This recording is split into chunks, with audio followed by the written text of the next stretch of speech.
নমস্কার, সকল ভক্ত বন্ধুদের সাদর আহ্বান জানাই জগৎগুরু শ্রী রামকৃষ্ণদেব ফেসবুক পেজে। জগৎগুরু শ্রী রামকৃষ্ণদেব ফেসবুক পেজে সকল ভক্ত বন্ধুদের সাদর আহ্বান জানাই। আমরা বুধবার সারা সন্ধে মাতৃময় কাটাই। তা আজকে আমাদের প্রথম পর্বে আমরা মায়ের কথা শুনেছি মা শারদা সেবাশ্রম ফেসবুক পেজ থেকে। এখন আমরা মায়ের কথাই শুনবো, মাতৃ প্রসঙ্গ। মায়ের কথা শুনবো, কিন্তু আমরা সবাই চলে যাব উদ্বোধনে বাগবাজারে মায়ের ঘরে। সকালবেলা 16/1/12 সাল, আজ থেকে 100 বছরেরও বেশি আগে, 110 বছর আগে, 16/1/12 সালে উদ্বোধনে মায়ের কাছে আমরা পৌঁছে যাব। এখন সকালবেলা আমরা যখন উদ্বোধনে মায়ের কাছে গিয়ে দাঁড়াই, বসি, তখন কি আমাদের একবারের তরেও মনে হয় না যে মা এখানে চলে ফিরে বেড়াতেন? এই কাঠের সিঁড়ির হাতলে মায়ের হাতের স্পর্শ, এই সিঁড়ির প্রতিটি ধাপে মায়ের শ্রীচরণের স্পর্শ। এইখানে রাধু কত দুষ্টুমি করেছে, কত বায়না করেছে। যোগমায়া এবং জগন্মাতার অপূর্ব লীলাস্থল। আর নিচের ঘরে শরৎ মহারাজ, স্বামী শারদানন্দজি, তার বসার ঘরটি। তো আমরা সেইখানে এখন পৌঁছে যাচ্ছি। আজকে আমরা দেখছি যে জগৎগুরু শ্রী রামকৃষ্ণদেব ফেসবুক পেজে অনেক সময় দেখি নোটিফিকেশনের জন্য অনেকের আসতে দেরি হয়ে যায়। সেই জন্য বারবার বলে দিই, 9টা থেকে আমাদের দ্বিতীয় পর্ব মাতৃ প্রসঙ্গে। এখন আমরা দেখছি মৌসুমি এসে গেছে, আরো কয়েকজন ভক্ত বন্ধুরা এসে গেছে। তাহলে আমরা শুরু করি। আমরা সবাই পৌঁছে গেছি উদ্বোধনে মায়ের কাছে। আমি বলিলাম, চৈতন্যদেব নারায়ণীকে আশীর্বাদ করলেন, নারায়ণী তোমার কৃষ্ণে ভক্তি হোক। 3-4 বছরের মেয়ে অমনি হা কৃষ্ণ বলে ধুলোয় গড়াগড়ি দিতে লাগলো। একটি গল্পে আছে যে নারদের সিদ্ধি লাভের পর একটা পিঁপড়ে দেখে হঠাৎ কিরকম দয়া এলো। ভাবলেন, আমার কত জন্ম তপস্যার পর তবে সিদ্ধি লাভ হলো, আর এর মানুষ হতেই তো কত দেরি। দয়ায় পিঁপড়েটাকে আশীর্বাদ করলেন, মুক্ত হয়ে যাও। অমনি পিঁপড়েটা পক্ষী, পশু ইত্যাদি ইতর জীবদেহ ধারণ করে ক্রমে মানুষ হলো।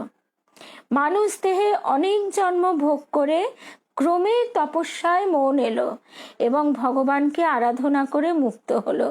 এই সব অসংখ্য জন্মের খেলা নারদের চোখের সামনে যেন মুহূর্ত মধ্যে ঘটে গেল। তা মহাপুরুষের কৃপা হলে তো যখন তখন হয়। শুভ সন্ধ্যা ঝর্ণা, রুমাদি, নিবেদিতা। হ্যাঁ, নিবেদিতাও এসে গেছে, আর আরও ভক্ত বন্ধুরাও এক এক করে এসে যাচ্ছে। আমরা সকলে মায়ের কাছে, মায়ের শ্রীচরণ প্রান্তে উদ্বোধনে বাগবাজারে মায়ের বাড়ি পৌঁছে গেছি।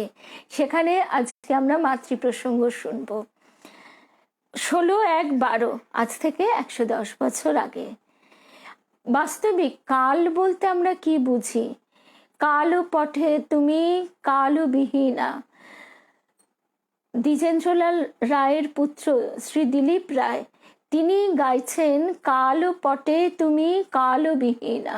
তাই এই কাল, সময় ইত্যাদির ব্যাখ্যা আমরা দিতে পারি না। বিজ্ঞানও কিন্তু এখনো পরিষ্কার করে দিতে পারেনি। আমরা ত্রিমাত্রিক জগতে বাস করি, কিন্তু এছাড়াও বহু মাত্রা আছে। বিজ্ঞানীরা এখনো অবধি 10 মাত্রিক 10 ডাইমেনশনাল ওয়ার্ল্ডের কথা বলতে পারছেন। তো সুতরাং আমাদের এই অনন্ত ভাবময়, অনন্ত রূপময় শ্রী ভগবানের কতটুকু আমরা বুঝি? আমরা নিজেরা এটা চট করে বুঝতে পারবো যদি পিঁপড়ের শাড়ি দেখি। পিলপিল করে পিঁপড়েগুলো চলেছে, কি ব্যস্ত, পরস্পরের সঙ্গে ভাবের কিছু নিশ্চয়ই সিগন্যাল আদান প্রদান করছে, সে খাবার বহন করে নিয়ে যাচ্ছে, ঘর বাড়ি জন্ম মৃত্যু ইত্যাদি নিয়ে পিঁপড়ের রাজত্ব। আমরা তো সেখানে তার থেকেও কত কত ক্ষুদ্র, যে ক্ষুদ্রতা, তাই ভাগবতে বলা হয় যে তিনি যে কত বৃহৎ তা যেমন আমাদের ধারণার অতীত, তেমনি তিনি যে কত ক্ষুদ্র সেও আমাদের ধারণার অতীত। এখানে আমরা তাই এই গল্পটার মধ্যে দেখছি যে নারদের সিদ্ধি লাভের পর একটা পিঁপড়ে দেখে হঠাৎ কিরকম দয়া এলো। ভাবলেন আমার কত জন্ম তপস্যার পর তবে সিদ্ধি লাভ হলো, আর এর মানুষ হতেই তো কত দেরি, 84 লক্ষ জন্মের পর মনুষ্য দেহটি প্রাপ্ত হয়, এবং এই মনুষ্য দেহ প্রাপ্ত হবার পর 4 লক্ষ জন্ম পরিভ্রমণ করে করে করে, মানে 4 লক্ষ জন্মে কত পিতা মাতা, কত স্বামী পুত্র সন্তানাদি আমরা পাই, বন্ধু কত পাই, কত হারাই। চিরবন্ধুকে আমাদের প্রাণের ঠাকুর শ্রীরামকৃষ্ণ, আমাদের জন্ম জন্মান্তরের মা কে, আমাদের শ্রী শ্রী মা, তারই অংশ প্রতিভাত হয় আমাদের এই জন্মের মায়ের ভিতর। এই খোলসটা ভিতরে সেই জগন্মাতারই কিঞ্চিত অংশ প্রকাশিত হচ্ছে, সেখান থেকেই আমরা তার সঙ্গে তার ভাবের পরিচয় পাচ্ছি। আমরা ভাবছি এই খোলসটাই বুঝি আমার মা, বাস্তবিক তা নয়। এই বোধটাই আমাদের আসে না, আসতে চায় না। তারপর আবার সেই গল্পটা হচ্ছে এরকম, নারদ তো এই কথা ভাবলেন যে এর মানুষ হতেই তো কত দেরি, দয়ায় পিঁপড়েটাকে আশীর্বাদ করলেন, মুক্ত হয়ে যাও, মুক্ত হয়ে যাও। অমনি পিঁপড়েটা পক্ষী পশু ইত্যাদি ইতর জীবদেহ ধারণ করে ক্রমে মানুষ হলো। মানুষ দেহে অনেক জন্ম ভোগ করে করে ক্রমে তপস্যায় মন এলো এবং ভগবানকে আরাধনা করে মুক্ত হলো। এসব অসংখ্য জন্মের খেলা নারদের চোখের সামনে যেন মুহূর্ত মধ্যে হয়ে গেল। তা মহাপুরুষের কৃপা হলে তো যখন তখন হয়। তখন মা বলছেন হ্যাঁ তা হয়। তখন ভক্ত সন্তান বলছেন তবে শুনেছি অপরের পাপের বোঝা নিয়ে শরীর থাকে না, যে শরীর দ্বারা অনেকের উদ্ধার হতো সেই শরীর হয়তো এজন্যই ক্ষয় হয়। অবতার কি ঠাকুর আমাদের সহজ করে বুঝিয়ে দিচ্ছেন যে এক চৌবাচ্চা জল, সেই জলরাশি থেকে আমরা যদি সচ্চিদানন্দ বুঝতে নাও পারি অনন্ত, তাই তিনি ছোট করে বলছেন এক চৌবাচ্চা জল, সেখান থেকে প্রচুর ধারা, কোনোটা ক্ষীণ, কোনোটা একদম মোটা, কোনোটা বিন্দু বিন্দু প্রবাহিত হচ্ছে, আর একটা নল দিয়ে হড়হড় করে বেরিয়ে আসছে। সেইটি হচ্ছে অবতার। অর্থাৎ অবতারের মধ্যে তার বিরাট প্রকাশ, আবার অবতারেরও অংশ কলা ইত্যাদি। কিন্তু এই ঠাকুর শ্রী রামকৃষ্ণে আমরা দেখছি পূর্ণাবতার। শ্রীকৃষ্ণে তার সেই অবতারের রূপে আমরা দেখেছি রজগুণের প্রভাব বেশি, কারণ সেই যুগে রজগুণেরই প্রয়োজন ছিল। যুগাবতার আসেন যুগ প্রয়োজনে যুগকে উদ্ধার করতে। এইবার কলিযুগে পাপের ভার এতটাই বেশি যে এই তমভাবকে পরিবর্তিত করবার জন্য তিনি এলেন। তার হাতে কোনো অস্ত্র নেই, তিনি এলেন পরিপূর্ণ সত্যভাব নিয়ে, যাতে প্রত্যেকটি মানুষের ভিতর সেই তম উল্টে সত্যগুণের প্রতিষ্ঠা হয়। মা বলছেন হ্যাঁ তার শক্তিও কমে যায়। যে সাধন তপস্যার শক্তির দ্বারা অনেকের উদ্ধার হতো তা একজনের জন্যই ক্ষয় হয়ে যায়। ঠাকুর বলতেন গিরিশের পাপ নিয়ে আমার শরীরে এই ব্যাধি, তা গিরিশও এখন ভুগছে। তখন ভক্ত বলছেন ব্রহ্মচারী সন্তান, মা আমি একদিন স্বপ্ন দেখি যে একটা লোক মাথায় ঝাঁকড়া ঝাঁকড়া চুল এসে তোমাকে খুব ধরে বসেছে, তুমি যাতে তাকে সদ্য সদ্যই কিছু করে দাও। সে তোমার কাছ থেকে পূর্বে মন্ত্র নিয়েছে, কিন্তু নিজে কোনো সাধন ভজন করবে না। তুমি বলছো একে যদি আমি এখনই কিছু করে দিই তাহলে আর আমি বাঁচবো না, আমার দেহ থাকবে না। আমি দুহাতে তোমাকে নিষেধ করছি আর বলছি ওকে কেন করে দেওয়া, ও নিজে করতে পারবে, সাধন করুক। সে ওই রকম বারবার বলাতে তুমি যেন তপ্ত হয়ে তার বুক ও ঘাড় স্পর্শ করে কি করে দিচ্ছ, এবং খানিক করতেই কেবল ওই বলছো, একে যদি আমি এমনি এখনই কিছু করে দিই তাহলে আমি আর বাঁচবো না, আমার দেহ থাকবে না। তখন স্বপ্ন ভেঙে গেল। আচ্ছা মা, দেহ ধারণ করলে কি শক্তি সীমাবদ্ধ হয়? এই যে একটা কথা আছে, পঞ্চভূতের ফাঁদে ব্রহ্ম পড়ে কাঁদে, অর্থাৎ সেই ব্রহ্ম শক্তি তিনি তখন এই খাঁচার মধ্যে আবদ্ধ হয়ে যান।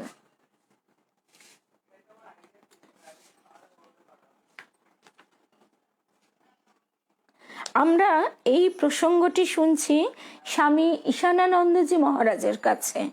স্বামী ঈশানানন্দজি মহারাজের কাছে এই প্রসঙ্গ শুনছি। তখন মা বলছেন, হ্যাঁ তা হয়, এক একটা লোকের জ্বালায় তপ্ত হয়ে অনেক সময় মনে হয় আর এ দেহ তো যাবেই, তা যাক এক্ষুনি দিয়ে দি। এই যে রাধি রাধি করি, এ তো একটা মোহ নিয়ে আছি, এ তো একটা মায়া। আমার পাগলা টাগলাকে ভয় করে, আবার সেইটা আসে না কি করে, তুমি যাচ্ছ, বড় ভয় হয়। আমরা শুনেছি যে রাত দুপুরে কোয়ালপাড়ায় মা বসে আছেন, এর আগেই মাতৃপ্রসঙ্গে, যে এক আঁটি সজনে শাক নিয়ে যেই মায়ের মনে হয়েছে পাগলাটার কথা, অমনি সে এসে হাজির। তখন মহারাজ বলছেন, মা ভগবান দর্শন মানে কি জ্ঞান চৈতন্য লাভ, না আর কিছু? তখন মা বলছেন, জ্ঞান চৈতন্য লাভ না তো আর কি, নতুবা কি দুটো শিং বেরোয়? ঠাকুর যেমন বলতেন যে কেরানি জেলে গেছে, তা সে জেল থেকে বেরিয়ে আবারও সেই কেরানিগিরি করবে, নাকি দুহাত তুলে ধেই ধেই করে নাচবে? তেমনি মা বলছেন যে ভগবান দর্শন মানে জ্ঞান চৈতন্য লাভ না তো আর কি, নতুবা কি দুটো শিং বেরোয়? সেই জন্য এই যে লোকে অনেক সময় কিছু দর্শনাদি হলো কি হলো না এই নিয়ে ব্যস্ত হয়, এই নিয়ে উচ্ছ্বসিত হয়, বা এই নিয়ে চিন্তিত হয়, কোনোটাই হওয়া উচিত নয়। আমি আধ্যাত্মিক পথে, ঈশ্বরীয় পথে এগোচ্ছি কি এগোচ্ছি না, তার মানেটা আমরা নিজেরাই বুঝতে পারি, যে আমার মনের পরিবর্তন ঘটছে কিনা, আমি এখনো আমার মনের দ্বারা পরিচালিত হচ্ছে কিনা, মন আমাকে পরিচালিত করছে না আমি মনকে পরিচালিত করছি, রিপুর দ্বারা আমি তাড়িত হচ্ছি কিনা, আমি আগের মতো কাম ক্রোধ লোভ মোহ মদ মাৎসর্য এই 6টি রিপুর অধীনে 6টি বাঁদর আমাকে নাচাচ্ছে ওঠাচ্ছে বসাচ্ছে কিনা, নাকি এদের থেকে আমি জয়লাভ করে উত্তীর্ণ হয়েছি। এই জ্ঞান চৈতন্য লাভই হচ্ছে ঈশ্বর দর্শন। মা তখন বলছেন, নয়তো কি দুটো শিং বেরোয়? তখন আবার আমি বলছি, এদের ভগবান দর্শন মানে অন্য রকম, তাকে চোখে দেখা, কথা বলা। এখানকার অনেক ভক্তদের প্রসঙ্গে স্বামী ঈশানানন্দজি মহারাজ মাকে এই কথা বলছেন, তখন তিনি ব্রহ্মচারী। এদের ভগবান দর্শন মানে, এদের মানে এখানকার অনেক ভক্তদের কথা বলছেন, মানে অন্য রকম, তাকে চোখে দেখা, কথা বলা। তখন মা বলছেন, বাবাকে দেখিয়ে দাও, বাবাকে দেখিয়ে দাও বলছে। তিনি এত কারুর বাবা নন। মা বলছেন তিনি এত কারুর বাবা নন, গুরু কর্তা বাবা। এই তিনে তার গায়ে কাঁটা বিঁধত। কত মুনি ঋষি যুগ যুগান্তর তপস্যা করে পেলে না, তার সাধন নেই, তপস্যা নেই, এখনই দেখিয়ে দাও, আমি এত পারবো নি। তিনি কাকে দেখিয়ে দিয়েছেন বলো না? এই যে মা বলছেন তিনি কাকে দেখিয়ে দিয়েছেন বলো না? ঠাকুর স্পর্শ মাত্র বা দৃষ্টি মাত্র বা গান শুনিয়ে ভক্তদের কিন্তু এক অতি উন্নত চেতন স্তরে তুলে দিতেন। তবুও তার যারা পার্ষদ তাদেরকে তিনি কত কত সাধন ভজন করিয়েছেন, রাতে যাতে তারা বেশি খেয়ে ঘুমিয়ে না পড়ে তার জন্য তাদের আহারের ব্যাপারে সদা সতর্ক।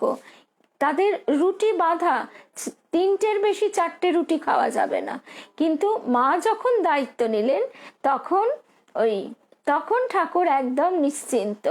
তা সেই মা আবার বলছেন যে আমি এত পারবো না। তার আঁচলে যে ব্রহ্মজ্ঞানের চাবিটি বাঁধা, মা যে নিজেই স্বীকার করছেন তিনি মহামায়া রূপে জগতের উপরে এই আবরণটি ফেলে রেখেছেন, সেই আবরণের আড়ালে তিনি আছেন।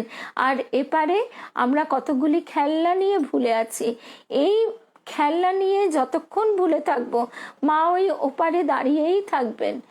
তারপর যখন শিশু খেলনা ফেলে মা যাব বলে একেবারে ব্যাকুল হয়ে কাঁদে, তখন আর কোনো কথা নেই, মা তখন সব ফেলে শিশুকে কোলে তুলে নেয়।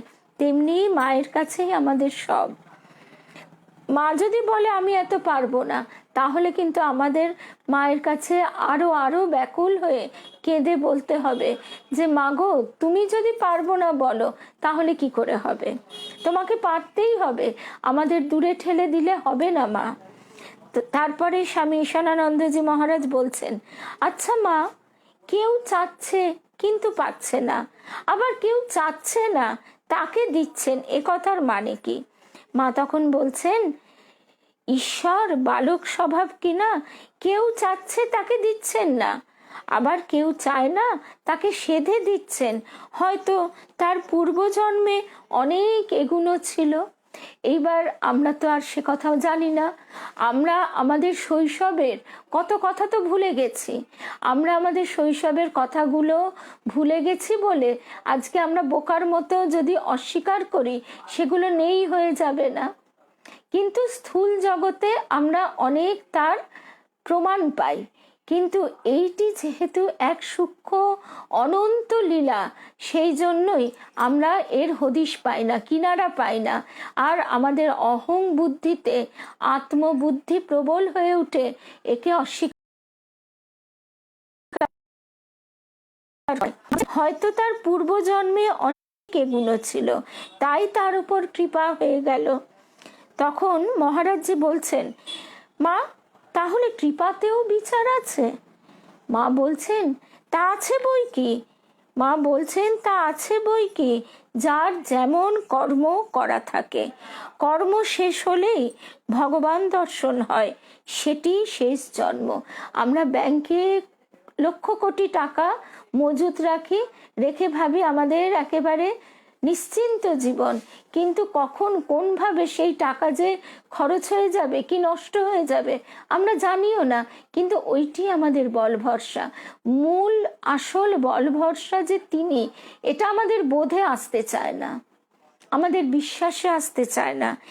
এই বিশ্বাস তার কাছে প্রার্থনা করতে করতে তার কৃপা হলে তবেই সে লাভ করে। তখন তার মনুষ্য জন্ম সার্থক হয়ে যায়, ধন্য হয়ে যায় সে। তখন সে আর বিক্ষিপ্ত চিত্তে, অস্থির চিত্তে ব্যাকুল হয়ে ঘুরে বেড়ায় না।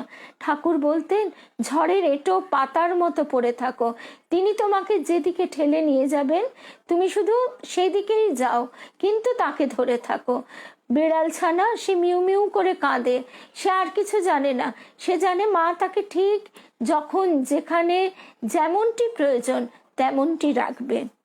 আমরা সেদিন ভারী সুন্দর শুনছিলাম যে বেড়াল যখন তার সন্তানকে মুখে ধরে, তার ঘাড় কামড়ে ধরে, কিন্তু এতটুকু লাগে না, সে রক্ষা পেয়ে যায়। ঘাড় কামড়ে ধরে তাকে তার মা নিরাপদ আশ্রয় নিয়ে যায়। কিন্তু যখন ইঁদুরের ঘাড়টা কামড়ে ধরে তার ঘাড়টা মটকে দেয়। আমরা সেই দিনই এই প্রসঙ্গ প্রাচীন সাধুদের কথায় শুনেছি। তার মানে কি, তিনি মহামায়া রূপে আমাদের যখন ধরেন তখন সে একরকম, আর যখন মা রূপে জন্ম জন্মান্তরের মা রূপে আমাদের কোলে নেন তখন আবার আর এক রকম। সেই জন্য আমরা যেন সব সময় মায়ের কাছে প্রার্থনা করি যে মাগো, কোল ছাড়া তুমি করো না, আমি দূরে চলে যাবার জন্য আমার মন ছটফট করছে, কিন্তু তুমি আমায় ধরে টেনে রাখবে। মা বলছেন যে কৃপাতেও বিচার আছে বই কি, যার যেমন কর্ম করা থাকে, কর্ম শেষ হলেই ভগবান দর্শন হয়, সেটি শেষ জন্ম। তারপর ঈশানানন্দজি মহারাজ বলছেন, মা জ্ঞান চৈতন্য লাভ করতে হলে সাধন, কর্মক্ষয়, সময় এসব দরকার মানলুম, কিন্তু তিনি যদি আপনজন হন তবে কি তিনি ইচ্ছা করলেই দেখা দিতে পারেন না? মা তখন বলছেন, ঠিক কথা, তবে এই সূক্ষ্মটি তুমি যেমন ধরে বসেছ তেমনটি আর কে ধরে বসেছে? তার মানে এই সূক্ষ্মটি কি? এই সূক্ষ্মটি হচ্ছে যে তিনি যদি আপনার জন হন, তিনি যদি আপন জন হন, তবে তিনি ইচ্ছা করলে সব পারেন। অঘটন ঘটন পটীয়সী আমরা শাস্ত্রে পড়ি, মুখেও বলি, কিন্তু আমাদের মুখে বলাটা হয় ওই বাচ্চাদের দিব্যি দেওয়ার মতো। মুখের কথা আমরা বলে দিলাম, কিন্তু তার মর্মে গভীরে আমাদের বিশ্বাস পৌঁছয় না। মা বলছেন, ঠিক কথা, এই সূক্ষ্মটি তুমি যেমন ধরে বসেছ তেমনটি আর কি ধরে বসেছে? সবাই ওটা একটা করতে হয় তাই করে যাচ্ছে। ঈশ্বরকে চায় কজনে? এই আপনজন যতই হোক, কাকে যদি দেবী মূর্তি দেব রূপে পুজো করি, আমাদের কিন্তু একটা সমীহ মাহাত্ম, দেব মাহাত্ম, দেবী মাহাত্ম, একটা দূরত্ব থাকবে। আমরা কবে ভাবতে পারবো যে আমরা মা কালীর কোলে উঠে বসবো? মা কালীর কোলে বসবো এ কথা আমাদের ভাববার সাধ্যই নেই। সেই জন্যই তো তিনি অবতার রূপে আসেন বারে বারে জগৎকে উদ্ধার করতে। আমরা আমাদের সংসারের যত যত দুঃখ কষ্ট, আমাদের যত কিছু মনের ওঠা পড়া, যা কিছু আমরা মাকে যত আপনার জেনে বলতে পারি, সবসময় আমরা দেবী রূপে সেইটা ভাবতে পারি না। আমাদের স্বয়ং মহারাজজিরাই বলছেন যে স্বয়ং জগন্মাতা যদি তার স্বরূপে আবির্ভূত হন, তাহলে কজনের আমাদের সেই সহ্য করবার ক্ষমতা থাকবে? আমরা বহু ক্ষেত্রেই দেখছি যে তার স্বরূপ দর্শনে যাদের সেই সৌভাগ্য হচ্ছে, তারাও যেন কেমন হয়ে যাচ্ছেন, অজ্ঞান পর্যন্ত হয়ে যাচ্ছেন।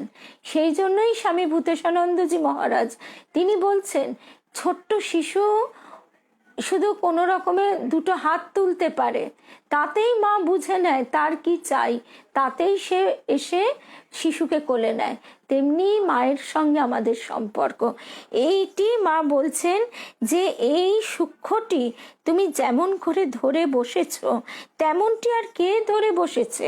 সবাই ওটা একটা করতে হয় তাই করে যাচ্ছে। ওই জন্যই তো ঠাকুর আমাদের বললেন, তিনি কে? তিনি বন্ধু। আমাদের গুরুদেব বলতেন তিনি বন্ধু রূপে হাত ধরে নিয়ে যাচ্ছেন আর গুরু রূপে ফল দান করছেন। তিনি বলছেন শিবনাথ শাস্ত্রীকে উদ্দেশ্য করে, জগতের সকল মানুষকে আমরা সবাই বন্ধু চাই। এবং আমরা দেখি জাগতিক ক্ষেত্রেও যে সম্পর্কগুলির সঙ্গে আমরা চলি, যাপন করি, সেই সম্পর্কগুলি যতটা বন্ধুত্বের সম্পর্ক, ততটাই কিন্তু সুন্দর, ততটাই ভালো লাগা, ততটাই ভালোবাসা, ততটাই উত্তীর্ণ হয়ে যায়। পিতা বলে প্রণাম করি পায়ে, বন্ধু বলে দুহাত ধরিনে, রবি ঠাকুর বলছেন। শিবনাথ শাস্ত্রীকে তাই বলছেন, ওগো তোমায় যে যেতে বললুম তা তুমি গেলে না। তা শিবনাথ শাস্ত্রী তখন ব্রাহ্ম সমাজের আচার্য, তিনি বলছেন এই সব কাজে কর্মে ব্যস্ত থাকি। বলছে চুলোয় যাক তোমার কাজ, চুলোয় যাক। ঠাকুর বলছেন একেবারে তার গা ঘেঁষে দাঁড়িয়ে, যে কাজে থাকলে, যে কাজ করলে বন্ধুকে ভুলে যেতে হয়, চুলোয় যাক সে কাজ। আর আমরা বন্ধুকে ভুলে গিয়ে ওই কাজ নিয়ে এত ব্যস্ত, ভাবছি আমরা কত কর্মী, আমরা নিষ্কাম কর্মের মূল্য বুঝি না। নিষ্কাম কর্ম করা খুব কঠিন।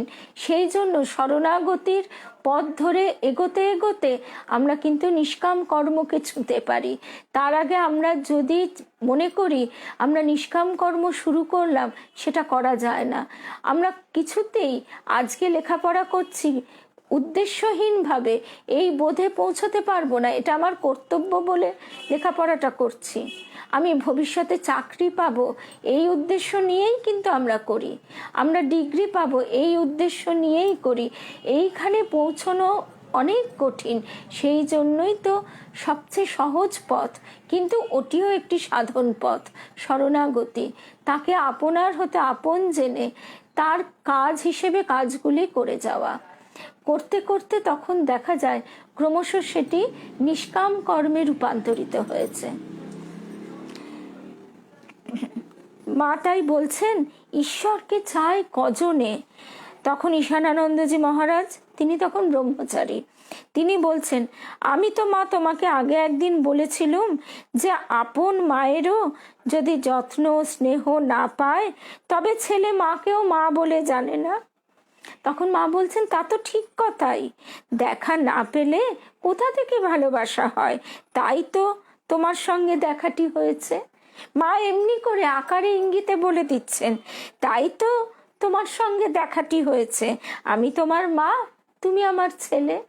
এইটি যদি আমরা পুরোপুরি বুঝে নিতে পারি, মায়ের কোলে বসে কোনো ছেলে মেয়ে নিরানন্দ থাকে না, কোনো ছেলে মেয়ে ভয় পায় না, কিন্তু আমরা কিছুতেই এটা বুঝে উঠতে পারছি না, আমরা বারে বারে বিক্ষিপ্ত হয়ে যাই, আর তখনই ভয়ে চিন্তায় কাচুমাচু হয়ে থাকে।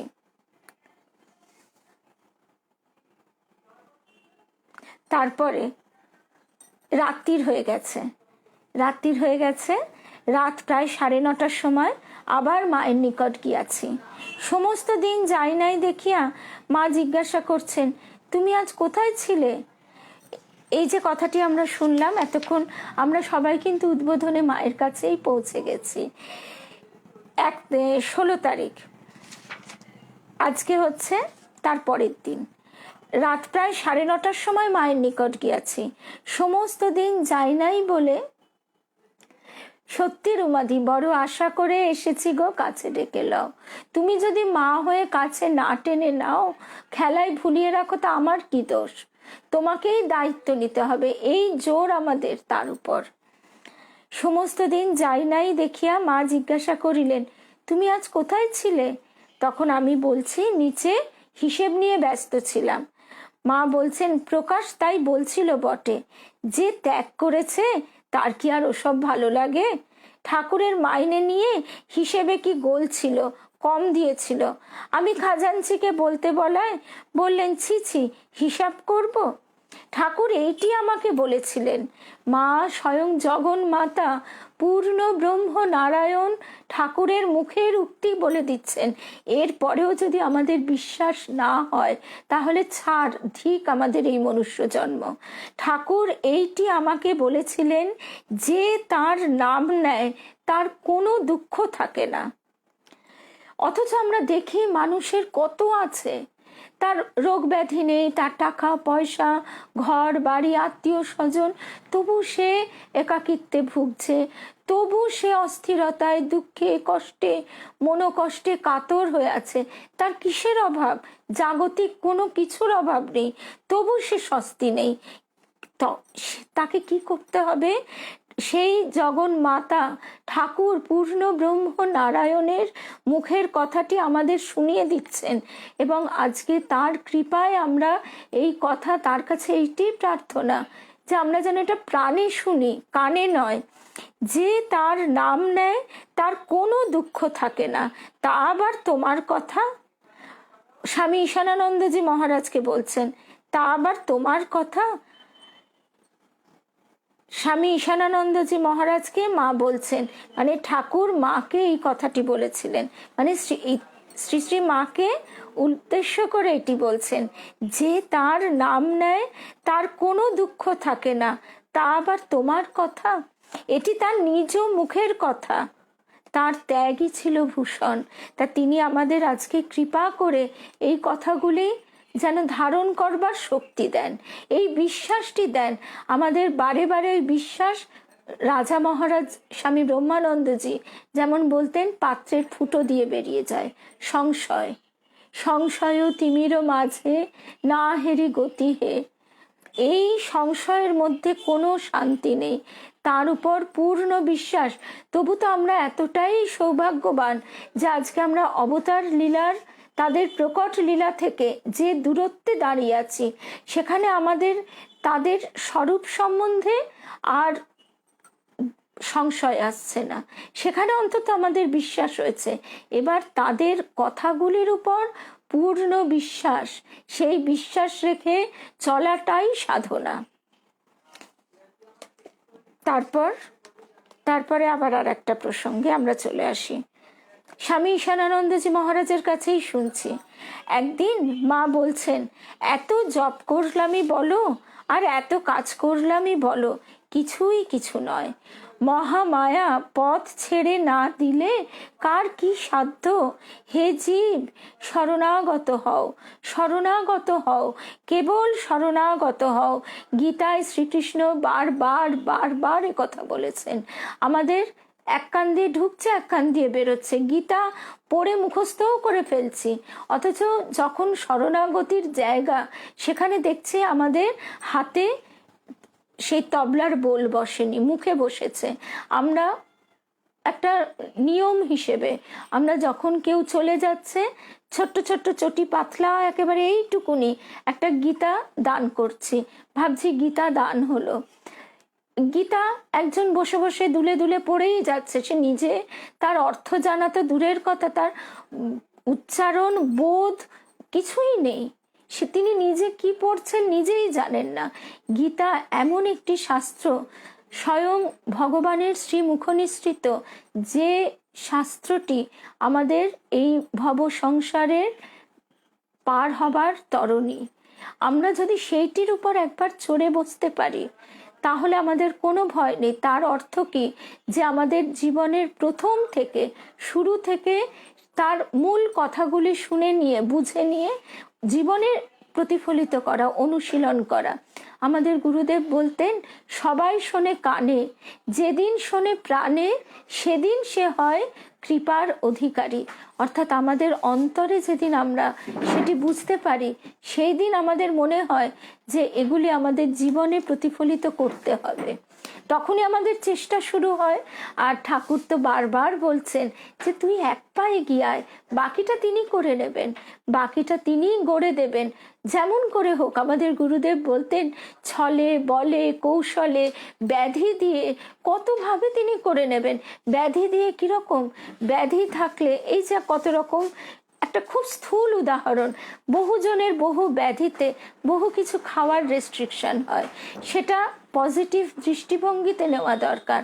লোভ সংবরণ, জিহ্বার সংবরণ। সাধু নাগ মহাশয় তিনি খাবারে নুন পর্যন্ত দিতেন না, কেন? তাতে সুস্বাদু লাগবে, জিহ্বাকে প্রশ্রয় দেওয়া হবে। আমরা মিথ্যা বলবো না, মিথ্যা আচরণ করব না। আমরা যদি সত্য স্বরূপ ঠাকুরকে চাই, তাহলে আমরা কি করে মিথ্যা আচরণ করব? আমরা এর আগেই শুনলাম, ছায়া ও কায়া সমান, মা বলছেন। তাহলে আমরা যদি তার শ্রীচরণ স্পর্শ করি, সেই দেহ আমাদের কি করে বেচালে চলবে? সেই দেহ বেচালে চলতে পারে না। তার ছবিকে স্পর্শ করা মানেই তো তাকে স্পর্শ করা। মা বলছেন, হে জীব, শরণাগত হও, কেবল শরণাগত হও, তবেই তিনি দয়া করে পথ ছেড়ে দেন। তা না হলে এই দূরতিক্রম্য দৈবী মায়া আমরা নিজেদের চেষ্টায় কিছুতেই পার হতে পারবো না। আমরা গতকাল লক্ষ্মী দিদির কথা শুনছিলাম। লক্ষ্মী দিদির কথায় লক্ষ্মী দিদি বলছেন, সেদিন যত কাচ্চা বাচ্চা নিয়ে বলরাম বাবু তার বাড়ির মহিলাদের নিয়ে নৌকা করে এসেছেন। এবার ফেরবার সময় নৌকা পথে যাবেন, সেই নৌকায় চড়ার পর ঠাকুর এক দৃষ্টে চেয়ে আছেন, ভক্ত দিকে ঠাকুর এক দৃষ্টে চেয়ে আছেন। এমন সময় ঝড় উঠল। ঠাকুর তখন মায়ের কাছে মা কালীর কাছে প্রার্থনা করছেন। তারপর যোগিন স্বামী, যোগিন মহারাজ, তিনি ঠাকুরের ব্যাকুলতা দেখে তিনি খবর নিয়ে এলেন। তারা বলছেন যে না, ঠাকুরের কৃপায় তারা পৌঁছেছেন। সেই খবর যোগিন স্বামী যখন দিতে এলেন ঠাকুরের কাছে, ঠাকুরকে বলছেন, ঠাকুর আপনার কৃপায়, মশাই আপনার কৃপায় সব ঠিকঠাক পৌঁছেছে। তখন কিন্তু ঠাকুর নিজেকে প্রকাশ করলেন না। ঠাকুর বলছেন, একই কথা বললি, এখানে যা বললি বললি, সকলের কাছে বলিসনি, বলবি মা কালীর কৃপায়, বল মা কালীর কৃপায়। অথচ তিনি নিজেই বলছেন তার আবরণ, দেহের খোলস, ভিতরে জগন্মাতা। এই রকম কথাগুলি আমরা তো ধারণা করতে পারি না। তার মানে যে তিনি কে, ব্রহ্ম ও শক্তি অভেদ, এই কথাগুলি আমরা কিছুতেই বুঝতে পারছি না যতক্ষণ না তিনি কৃপা করে বুঝিয়ে দিচ্ছেন। সেই সূক্ষ্ম বোধ, ধারণা তিনি আমাদের ভিতরে স্ফুরণ ঘটিয়ে দেন। তখনই আমরা বুঝতে পারি যে ব্রহ্ম এবং তার শক্তির লীলা প্রকাশ, সেই লীলার মধ্যে আমরা সবাই রয়েছি। তিনিই রক্ষা করছেন, তিনি নানা রকমভাবে খেলাচ্ছেন, তিনি আবার ধ্বংস করছেন। তাহলে কার প্রতি আমার বিদ্বেষ, কার প্রতি আমার বিতৃষ্ণা, কাকে আমি খারাপ বলবো, কাকে আমি ভালো বলবো? তারপর মা বলছেন কামারপুকুরে ঠাকুরের জীবনের একটি ঘটনা। একবার কামারপুকুরে জ্যৈষ্ঠী মাসের দিন বৈকালে খুব বৃষ্টি হয়ে মাঠ সব জলে উপচে গেছে। ঠাকুর ডোমপাড়ার কাছে নিচু সদর রাস্তা দিয়ে এতখানি জল ভেঙে মাঠে শৌচে যাচ্ছেন। এই ছবিটুকুই যেন আমাদের মনের মধ্যে কিরকম হয়। আজ তিনি রাজরাজেশ্বর, মা আমাদের রাজরাজেশ্বরী, তিনি ছেঁড়া শাড়ি পরে উঠোন ঝাড় দিচ্ছেন, কাপড়ে গিঁট বাঁধা। তার শাক ভাত জুটছে তো নুন জুটছে না ভাতের উপর। তিনি কৃপা করে, ব্যথায় যন্ত্রণায় জ্বলে পুড়ে যাচ্ছে দেহ, তবু তিনি জীবকে কৃপা করে কিভাবে জীব এই দুঃখার্ণব, দুঃখের সমুদ্র পার হবে তার হদিস দিচ্ছেন। তবু আমাদের সে কথায় কান নেই, এক কান দিয়ে ঢোকে এক কান দিয়ে বেরিয়ে যায়। ঠাকুর ডোমপাড়ার কাছে নিচু সদর রাস্তা দিয়ে এতখানি জল ভেঙে মাঠে শৌচে যাচ্ছেন। সেখানে অনেক মাগুর মাছ উঠেছে। অনেকে মাগুর মাছ উঠেছে দেখে লাঠি দিয়ে মারছে। একটি মাগুর মাছ ঠাকুরের পায়ে পায়ে কেবল ঘুরছে, তাই দেখে তিনি বলছেন, এটিকে মারিস নে রে, এটি আমার পায়ে পায়ে শরণাগত হয়ে কেমন ঘুরছে, কেউ যদি পারিস তো একে পুকুরে ছেড়ে দিয়ে আয়। তারপর নিজেই সেটিকে পায়ে করে ঠেলতে ঠেলতে ছেড়ে দিয়ে এলেন। ছেড়ে দিয়ে এসে বাড়িতে বলছেন, আহা, কেউ যদি এই রকম শরণাগত হয় তবেই সে রক্ষা পায়। এরপরেও যদি আমাদের শিক্ষা না হয়, বিবেক যদি না জাগ্রত হয়, তো ধিক মনুষ্য জন্ম, আমাদের এই জন্মটাই বৃথা গেল। তিনি আমাদের বই দিচ্ছেন, শোনার উপায় দিচ্ছেন, শ্রবণ দিচ্ছেন। আমরা তো কেউ বধির নই, কিন্তু আমাদের কান বধির হয়ে আছে জাগতিক কোলাহলে। আমাদের ওই ঢুকছে বেরোচ্ছে কান দিয়ে। প্রাণে যদি আমরা ধারণ করতে না পারি, সেই ধারণ শক্তি তো তার কাছেই আমাদের প্রার্থনা। আমাদের গুরুদেব বলতেন, একবার যদি তুমি তার নৌকোয় উঠে বসো, ওই যে বলরাম বাবুদের কথা, সেই লক্ষ্মী দিদির কাছে আমরা যেটা শুনেছি গতকাল, যে কথা একটু আগে বলছিলাম, সেই নৌকা বলরাম বাবু বলছেন যোগিন স্বামীকে যে হ্যাঁ, হঠাৎ শোঁ করে একটা ঝোড়ো বাতাস উঠলো, কালো মেঘ ঘনিয়ে এলো, আর নৌকা একদম টোলে এক পেশে হয়ে গেল, কিন্তু তিনি সব রক্ষা করেছেন। তেমনি আমাদেরও এই জীবনে চলার পথে নৌকা টালমাটাল হোক, তিনি আমাদের যখন একবার তার নামের তরিতে তুলে নিয়েছেন, আমাদের আর ভয়ের কোনো কারণ নেই। নৌকা যতই হেলুক দুলুক টলুক টালমাটাল হোক, আমাদের কিন্তু ডোববার ভয় নেই। এই নিশ্চিন্ততা আমাদের গুরুদেব বারবার দিতেন। জয়রামবাটিতে জনৈক ভক্ত জপ সম্বন্ধে মাকে জিজ্ঞাসা করছিল, যখন রাস্তায়, রেলে, স্টিমারে থাকতে হয় তখন কিভাবে জপ করব। মা তাতে বলেছিলেন তখন মনে মনে করবে। আরও বলেছিলেন বাবা ক্রমে হাত মুখ সব বন্ধ হয়ে যাবে, ওই হাতে করগোনা, মুখে বিড়বিড় করা, মালা জপা, এগুলো আর কিচ্ছু থাকবে না, কেবল মনে চলবে।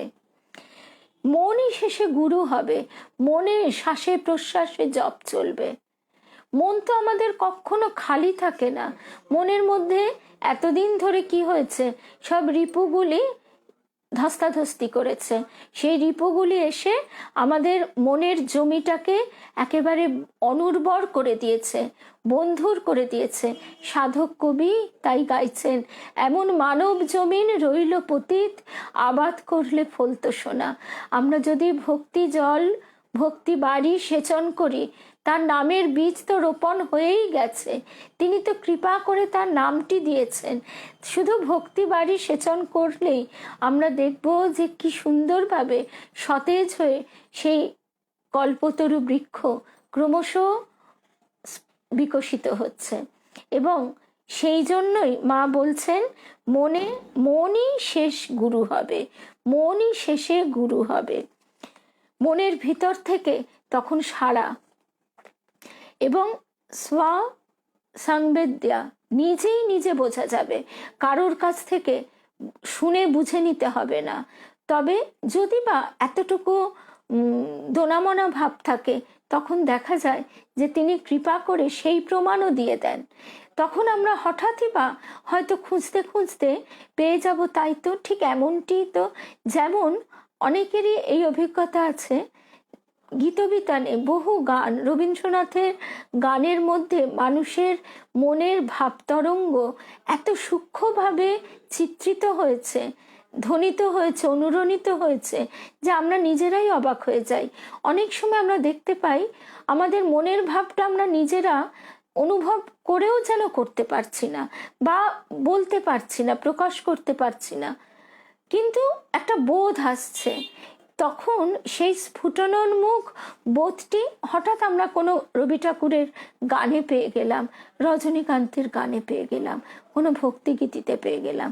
ঠিক সেই রকম আমরাও আমাদের এই যে মনই শেষে গুরু হয়, সেই কথাগুলি দেখব যে ঠাকুর মায়ের কথার মধ্যে, শাস্ত্র বাক্যের মধ্যে কখন কিভাবে তিনি প্রমাণ দিয়ে দিলেন।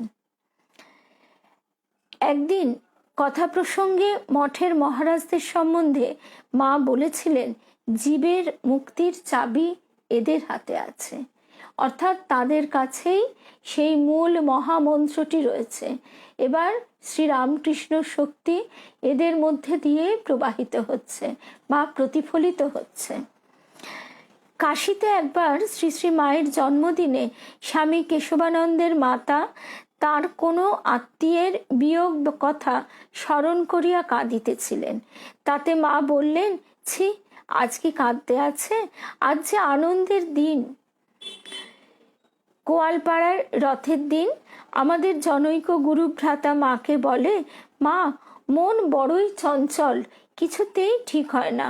মা তখন বলছেন, যেমন ঝড়ে মেঘ উড়িয়ে নেয়, তেমনি তার নামে বিষয় মেঘ কেটে যাবে।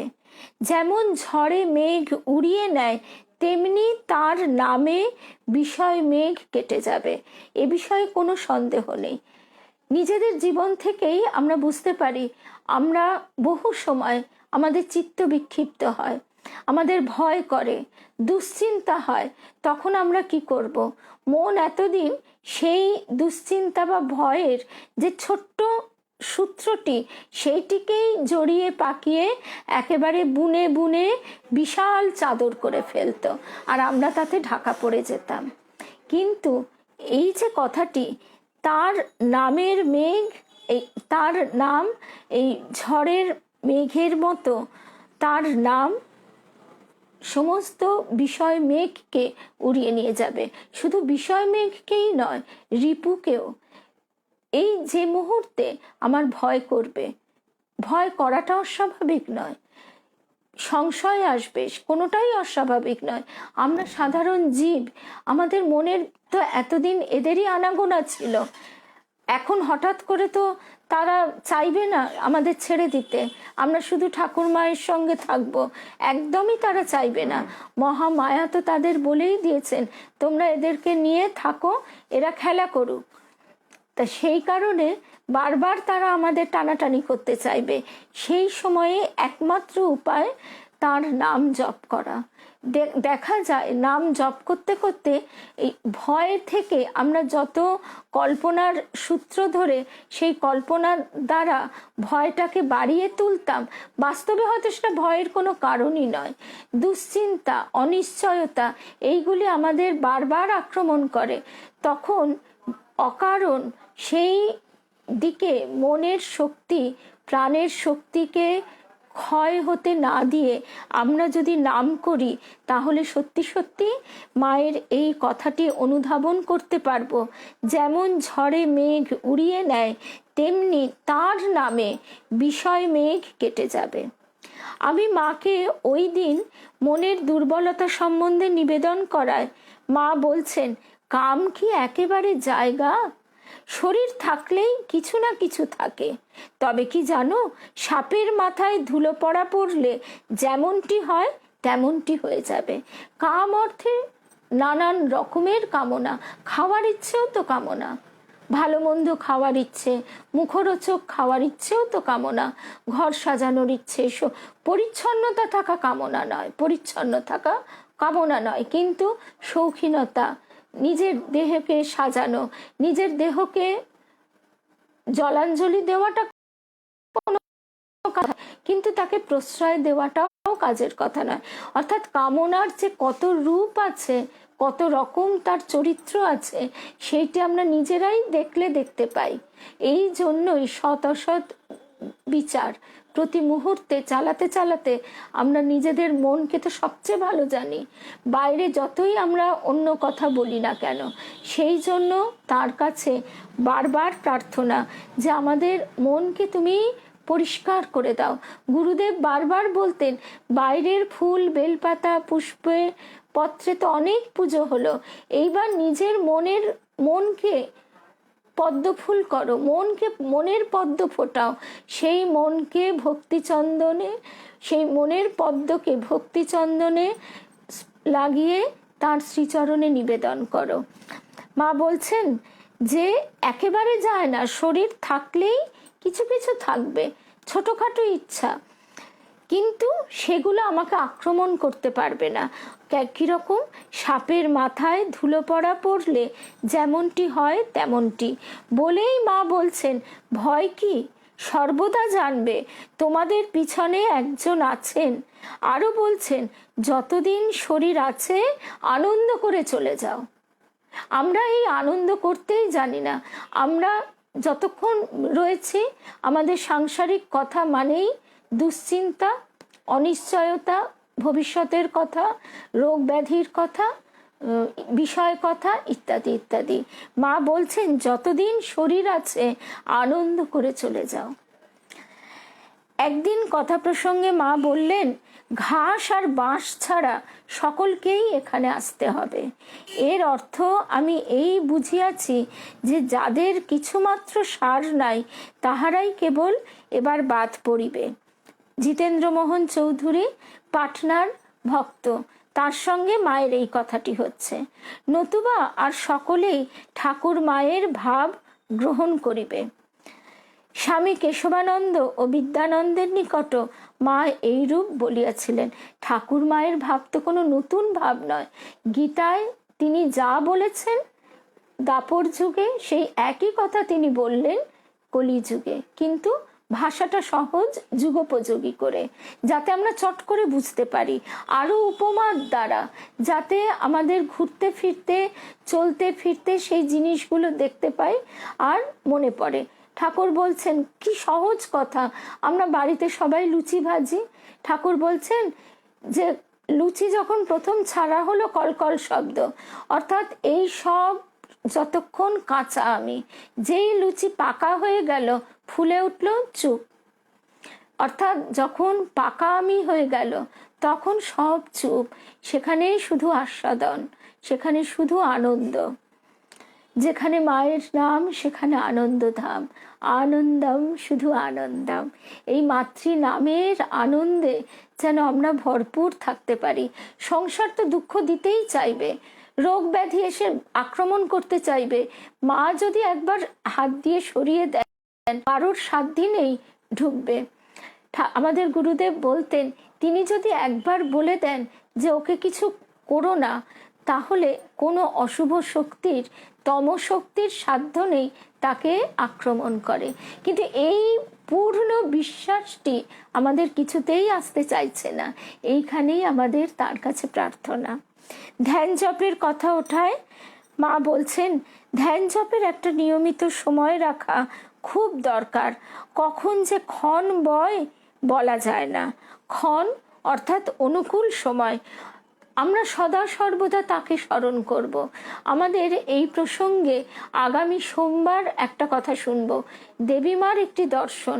দেবীমা বলছেন যে সব সময় তাকে ডাকো ডাকো ডাকো, তার বিশ্বজোড়া কাজ। ডাকতে ডাকতে কোনো একটি ডাক তার কানে পৌঁছে যাবে, কিন্তু কোন ডাকটি পৌঁছবে তা তো তুমি জানো না। তাই সদা সর্বদা তাকে ডেকে চলো, ডেকে চলো। আবার গুরুদেব বলছেন, সে ডাক কিন্তু ভয়ের ডাক নয়, স্বার্থপরতার ডাক নয়, ভালোবাসার ডাক, আনন্দের ডাক। ঠাকুরের ভোগ নিবেদন করা সম্বন্ধে মাকে একজন জিজ্ঞাসা করছে। মা বলছেন, পূজা পদ্ধতি মতে নিবেদন করবার মন্ত্র নাই বা জানলে, পূজা পদ্ধতির অত দরকার নেই, ইষ্ট মন্ত্রতেই সব কাজ হয়। তারপরে মা জনৈক স্ত্রী ভক্তকে বলছেন, সেই স্ত্রী ভক্ত বলছে, মা অনেকে তো শিব পূজা করে, আমারও শিব পুজো করতে ইচ্ছা হয়, করবো মা? মা বলছেন, আমি যে মন্ত্র দিয়েছি তাতেই সব, দুর্গা পূজা, কালী পূজা সব ওই মন্ত্রে হয়। তবে কারো ইচ্ছা হলে শিখে নিয়ে করতে পারে। তা তোমাদের ওসবে দরকার নেই, ওসব করলেই হাঙ্গামা বাড়ানো। অর্থাৎ যত আমরা এইসব বাইরের পুজো আচ্ছায় নিরন্তর জড়িত হয়ে পড়ব, তত সেখানে দেখব একটা ঠাকুরের সংসার গড়ে উঠেছে। সেই করতে গিয়ে আমরা এতই ব্যতিব্যস্ত হয়ে পড়ব যে মূল বিষয় থেকে আমরা সরে যাব, আমাদের শক্তি ক্ষয় ওখানেই অনেকটা হয়ে যাবে। তাই আমাদের গুরুদেব বারবার বলতেন, তাকে হৃদয়ে প্রতিষ্ঠিত করো। অনেকের মুখে একটা কথা শুনি, এই নিত্য পুজো করছি, আমি না থাকলে আমার ছেলে মেয়েদের উপর কি করে এই ভার চাপিয়ে দিয়ে যাব, এ আমি কোথায় রাখবো, কি করব, গঙ্গায় দিয়ে দেব কি কোনো মন্দিরে রেখে আসবো, সে এক হাঙ্গামা। তাই মা বলছেন যে তোমাদের ওসবের দরকার নাই, ওসব করলেই হাঙ্গামা বাড়ানো। তার থেকে নিজের মনকে আমরা পুষ্পে পরিণত করবার চেষ্টা করি, করে ভক্তিচন্দন মিশ্রিত করে ঠাকুর মায়ের শ্রীচরণে নিবেদন করি। এইটি আমাদের প্রার্থনা। তাহলে আজকে আমরা শেষ করি আজকের প্রসঙ্গ। মা বলছেন, মাকে জিজ্ঞাসা করছে এক ভক্ত, কাজের ঝঞ্ঝাট, অসুখ এইসব নানা রকম আছে, এই সময় সব নিয়ম তো রাখা যায় না। তখন মা বলছেন, দেখো অসুখ হলে তো আর আয়ত্ত নেই, আর নেহাত যদি কাজের ঝঞ্ঝাট থাকে তবে স্মরণ মনন প্রণাম করলেও হয়। তা এইটি আমাদের ভুললে চলবে না। আমাদের মন কখনো খালি তো থাকে না, তা মনকে কেন আমরা অনিষ্ট আজে বাজে চিন্তা করতে দেব? আমরা সব সময় চাইব আমাদের মন যেন তার শ্রীচরণে থাকে। মন এতদিন আমাদের সঙ্গে খেলা করেছে, মনকে আর খেলতে না দিয়ে এইবার আমরা মনের উপর সেই শাসনটি যেন করতে পারি। যা তাকে অনেক ছুটে বেড়াতে দেওয়া হয়েছে, আর নয়, সময় বয়ে যাচ্ছে, আমাদের এই জন্মটা যেন বৃথা না যায়। তাই আজকে আমরা এই মায়ের কাছে প্রার্থনাটুকু রেখে আজকের প্রসঙ্গ শেষ করলাম। শুভরাত্রি। জয় মা, জয় রাম কৃষ্ণ, জয় রাম।